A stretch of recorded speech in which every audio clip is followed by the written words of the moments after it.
Pour scaler ma marque, j'ai dû exclure certains de mes clients.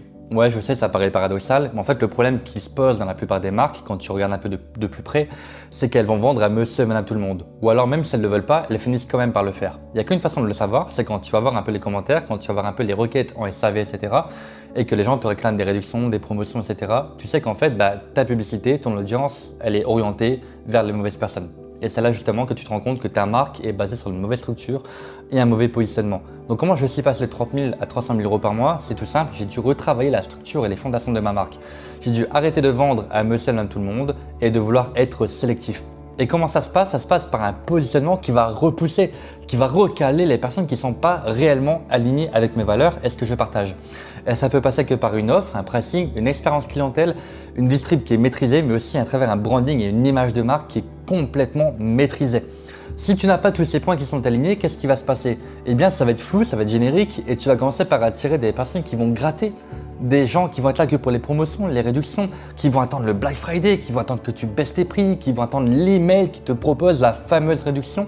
Et c'est que comme ça qu'en fait, tu t'éloignes du premium, que tu t'éloignes du luxe, que tu entraînes tes clients à attendre la prochaine promotion. Et de cette façon-là, c'est comme ça que tu perds tes vrais clients idéaux.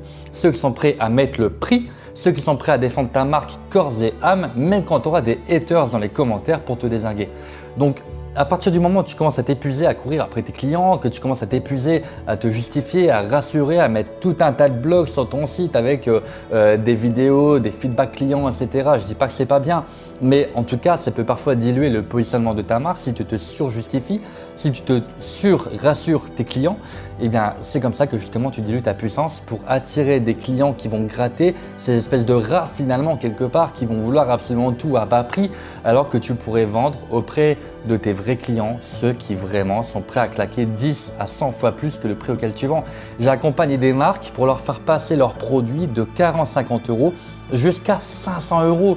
Et le pire, c'est qu'ils ont plus de bénéfices, plus de cash, peut-être un peu moins de clients, mais en tout cas, ils génèrent beaucoup plus de trésorerie à la fin du mois et c'est ça qu'on veut à la fin, c'est plus de trésorerie et surtout être plus tranquille, plus apaisé dans la situation sans avoir besoin de courir après des clients et les laisser venir à soi-même de façon à devenir un aimant et plus avoir besoin de les rassurer franchement, mais juste attirer les vrais clients. Voilà.